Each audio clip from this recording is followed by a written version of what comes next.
Atrioc, I just got my first corporate job for a big banking company.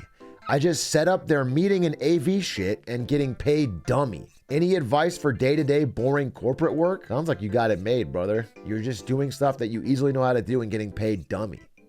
Rock on, king. Do what a lot of people do, is browse Reddit or something. You know, get a laptop, make it seem like you're working and you're reading about celebrity gossip or Reddit or whatever people do. Do fantasy football. I would not get a drug addiction.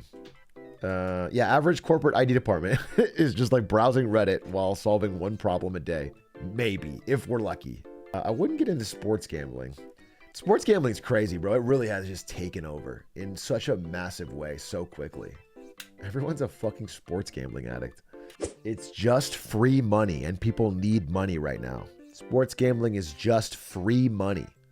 So people that need money right now, that are struggling, they have no choice. Why would they avoid this great opportunity for free cash? So true. So true. So wise. I guess if you only pick winners, you only make money. Would you recommend smoking cigarettes, Atrioc? Yep, definitely. Healthy, strong, long-term option. Here's what I'll say, all right? Just listen to me out. Hear me out. Boomers smoked a lot of cigarettes. Boomers have all the money. Coincidence? Coincidence? Very correlated. Very, very correlated. That's all I'm saying. That's why they made them expensive. I try to box you out. Atrioc, where I live, you get a lot of bonuses from time to time as a promo for sports betting. If you don't get hooked, it is free money. I just don't believe that. And I know you're thinking, he doesn't get it, he's so wrong. But I'm just on a macro scale. I just don't believe it, that you have anything that's free money. It doesn't exist, especially from a business. And, you know, I think the entire reason those promos exist is to make you think like that and then get you onto the apps and using them regularly. And I think it'll be harder than you think, even if the promos are as great as you say, not place a couple bets here or there once they're over.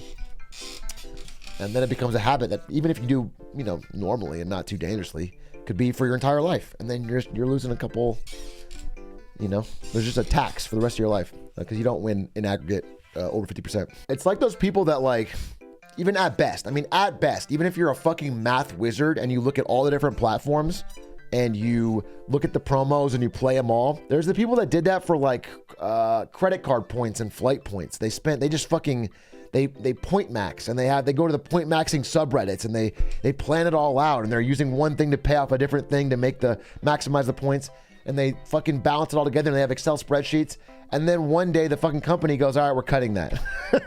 And they just change it. And then all the fucking work you did is gone.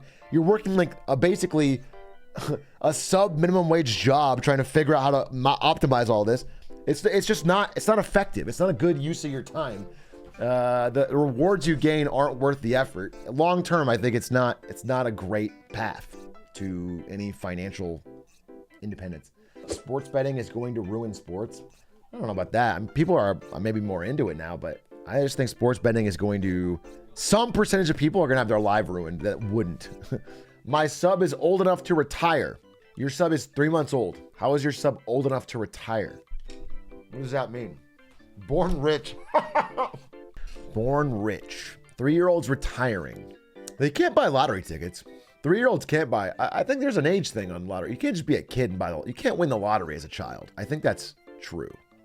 But I'm not based in fact when I say that. 18? Yeah, that makes sense. You can if you have a fake ID.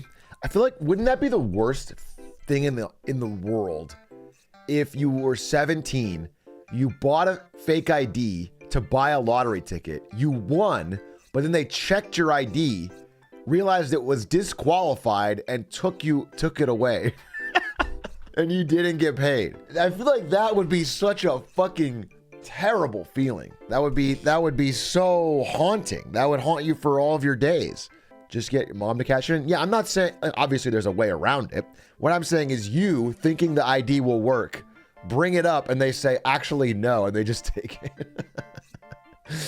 Like they say, this is not valid. Atrioc, I have a gig on Saturday. Any advice? Like a flash drive? gig for what, bro? You have a gig on Saturday. Any advice? What a gig could be literally any contract work. You've given me absolutely nothing to give you any sort of advice on. That is the most vague. I can't. A-Truck, I have a job. What? Any advice? No, it doesn't have to be music. It absolutely doesn't have to be music. You could have a catering gig on fucking Saturday. That's a fucking, anyone with a contract job would call it a gig. I'm a freelancer and I call work gigs. Yeah, people do that. No, it doesn't. It doesn't mean music. Opium Walls, you're banned forever for being a fucking idiot. Thank you for your 9 messages that are all about telling me to play DayZ. It's called the gig economy, not because everyone in an Uber is a musician. I hate people who are fucking confidently wrong. Is A-Truck gonna play DayZ? No, I'm not gonna play DayZ. I'm a musician and I do Uber. What does that make me? Based on what I've been hearing, struggling. Struggling, bro. Uber, I heard they've been really fucking milking the drivers. That's what I've been hearing. I think Uber was actually a pretty solid way to make money in like, especially the first few years, but even like 1920, I think they had like these pretty, because my cousin did it and I talked to him, and like they had these pretty good deals where you only had to drive, it was like almost like a battle pass or something. If you did like 25 rides or something, you'd get a bonus. Not the 1920s, because the Uber didn't exist in the 1920s, right? It doesn't make sense. 2019, 2020, the 19-20, not the 1920s, obviously. And they had like, yeah, whatever, like a battle pass. And then they made those way, way worse. Like you have to do way more rides for way less reward. And they've been apparently taking a bigger cut. So people been getting squeezed, according to my understanding. Oh, there should be, wait, I didn't even see if this worked. So right at the bottom of the stream is a whiteboard from the ACLU that should have a status of, I guess, different work list of highlighted ideas to ensure Brandon's overall accountability and responsible decision making. But it I don't control that. So the union has won that from me in a negotiation. Whatever they want to put in that box is controlled by the union. You cannot sell sponsors is the only thing. You 100, actually, right now can we just say goodbye collectively to this Hearthstone sponsor? I played Hearthstone once a year and a half ago. Can we say goodbye? Everyone salute.